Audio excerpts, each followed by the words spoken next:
بسم الله الرحمن الرحيم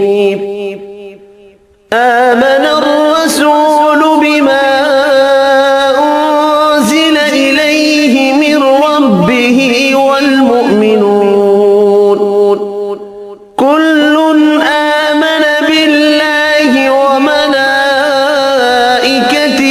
وكتبه ورسله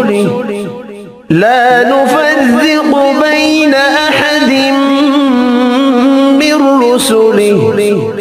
وقالوا سمعنا وأطعنا غفرانك ربنا وإليك المصير لا يكلف الله نفسا إلا وسعها لها